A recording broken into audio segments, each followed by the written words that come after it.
খরচ করছি 108,70,000 টাকা। ৩০০ ডিম পাড়া হাঁসের মৃত্যুতে এভাবেই কান্নায় ভেঙে পড়েন ক্ষুদ্র খামারি শামসু মোল্লা। তার অভিযোগ, পদ্মার তীরে বদ্ধ জলাশয়ে মাছ ধরতে বিষ প্রয়োগ করেছিলেন স্থানীয় দুইজন ব্যক্তি। রাজবাড়ীর গোয়ালন্দ উপজেলার উজানচর এলাকায় এই ঘটনা ঘটে। ৫ এপ্রিল বিকেল থেকে ৬ এপ্রিল বিকেল পর্যন্ত হাঁসগুলোর মৃত্যু হয়। বিষের প্রভাবে আরও শতাধিক হাঁস অসুস্থ হয়ে পড়েছে। ৪ বছর ধরে হাঁসের খামার করছেন শামসু মোল্লা, কিন্তু লাভের মুখ দেখেননি তিনি। এবছর অনেক আশা নিয়ে খালাতো ভাইয়ের কাছ থেকে আর্থিক সহায়তা নিয়ে আবারও শুরু করেছিলেন খামার। তবে এবছরও মন্দ কপাল তার। কাল সন্ধ্যার সময় হাঁস মরে দেখেছি। তারপরে দেখলাম ওদের মাছটা সব বেশি উঠছে, বিষ দিয়ে মারছে। তারপর জানতে পারলাম যে ওরা বিষ দিয়ে মাছ মারছে। আবার হাঁস ওখানে দিছে, মাছ খাইছে, খাওয়ার পরে মারা গেছে। হাঁস লালন পালনে প্রতিদিন প্রায় ৩,৫০০ টাকা খরচ করেছেন। বিভিন্ন দোকানে ৪ লাখ টাকারও বেশি বাকি পড়েছে।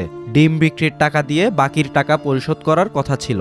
এখন খামারের হাঁসগুলো মারা যাওয়ায় টাকা পরিশোধ নিয়ে দুশ্চিন্তায় পড়েছেন তিনি।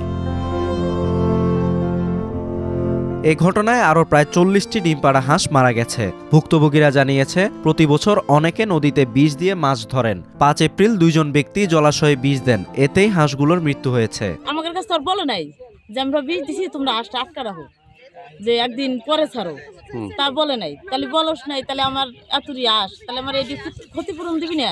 এরই ওখানে বিষ ছাড়ছে, সাতটার আর ঠান্ডুর ওই যে পুকুর, ওই পুকুর থেকে বিষ দিয়ে মাছ মারছে।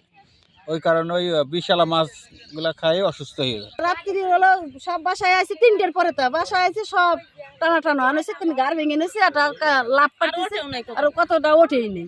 কেন আমার বাগনি ফোন দিছে, আমি তাড়াতাড়ি আজকাল মারা গেছি, আসে কি বিষ খাইছে ওই কুমিতে, তাড়াতাড়ি আসে দিয়ে সব টান টানা হয়ে গেছে। এই ঘটনায় ক্ষতিগ্রস্ত খামারি গোয়ালন্দ ঘাট থানায় লিখিত অভিযোগ দায়ের করেছেন। এতে প্রাথমিকভাবে ৭ লাখ টাকার ক্ষতি হয়েছে বলে উল্লেখ করেন তিনি।